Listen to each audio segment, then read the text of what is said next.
Mike on the way. Nice. Siamo qui con Todd di hi-rez Studios. Hi Todd. Hello. Hi. You have a launch next week? Yes. Yes. Tribes Ascend. A new client for the launch. Yes. Some updates. Can you talk about it? Yes. So today here at the PAX show, we're showing first a new map, Rain Dance, classic map. It was in the original Tribes, probably the most popular favorite map from Starseed's Tribes and Tribes 2. So Rain Dance is coming to Tribes Ascend. That's one update. New game mode called Capture and Hold that we're playing here. Multiple points, new team, holds the point, you get tickets. We have one 3-point map, one 4-point map, and one 5-point map. All of them will be going out in the release build. So that's what's being shown here. And then also coming next week, we have improvements to our social features. So the friend system, the ability for if you are my friend, I can send you a chat message in addition to general message. And we have the concept of followers, almost like Twitter, where I can be a follower of you. You might not be a friend, but if I want to join your matches, I can join your matches.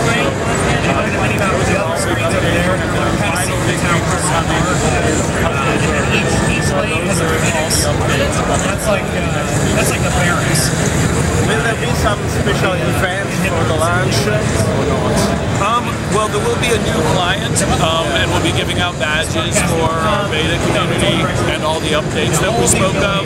But other than that, you know, we patched the game a lot since beta. We'll continue to do about once a month updates. So we expect more people, but other than that, it's another day in the life of Tribes Ascend.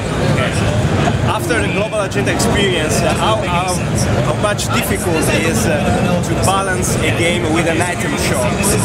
That's a good question. I think we learned a lot from Global Agenda. I think we kept it pretty fair and balanced, and that's what we're trying to do with Tribes Ascend. So because of the way we do weapons, it's a challenge to balance any game as you introduce new weapons, and so we have to do that, but we don't really think we upset it with an item shop. So one, we make the items all achievable with XP, as you know, so it's just a matter of getting them faster, but there's no item that you can buy that I can't get that affects the game. So that's our first principle, is let me earn the item just by playing the game. And then also, when you upgrade the weapons, the experience is used for enhancing your weapons, and you can't buy that either. You can speed it up, but you can't buy it directly.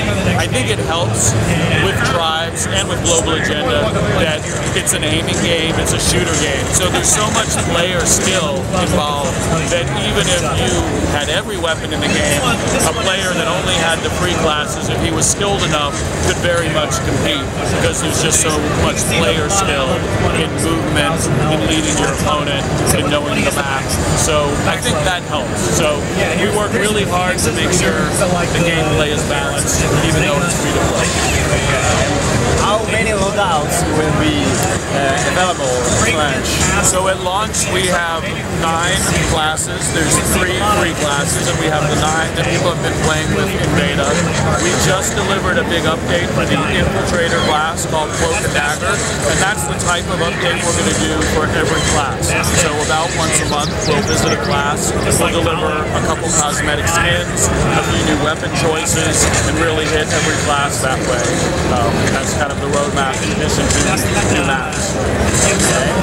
And do you have other plans about the Tribes universe? We do. I would say not in the short term. So we have in the past talked about Tribes universe. Yeah. So, you know, really for the next 6 months, I would say we're keeping pretty close to our entire development team on Ascend. We, particularly around character skins and weapons, we really want to continue to support the game because the community is growing very, very quickly. So that continues to be our priority for the next 6 months. After that, we'll maybe look at other projects, but nothing to announce today. Okay. And talking about Smite. Yes. Why this kind of visual? This kind of visual instead of the classical one? Well, I think there are probably enough over-the-map style movies at this point that many for gamers to choose from, and they do them very well, and we find them fun. So we thought about, It is a MMO-style game, like League of Legends or Dota. But put a new spin on it.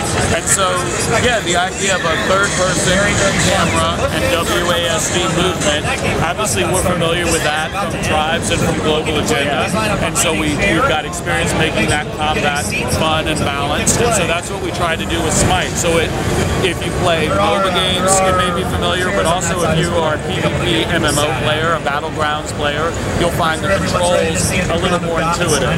So everything's a skill shot. There's no lock-on targeting.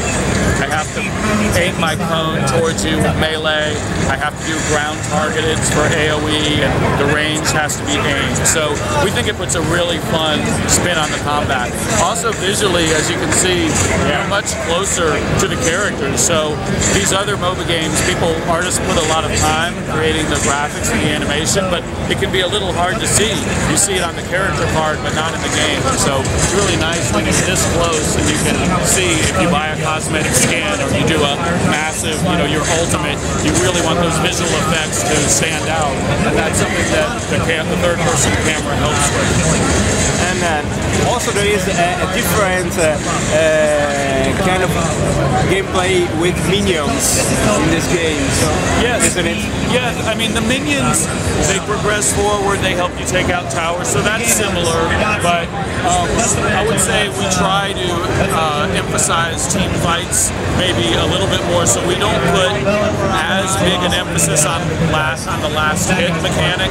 If I'm around a minion fight, I will get gold, and if I do the last hit, I get a slight advantage, but it's not so much, and that's because I have to always be aware of where the players are because of the third-person camera, and we want the players' focus to not be too concentrated on the minions, but focused on the map and where the teammates are and where the enemies are. So, about the maps. Yes.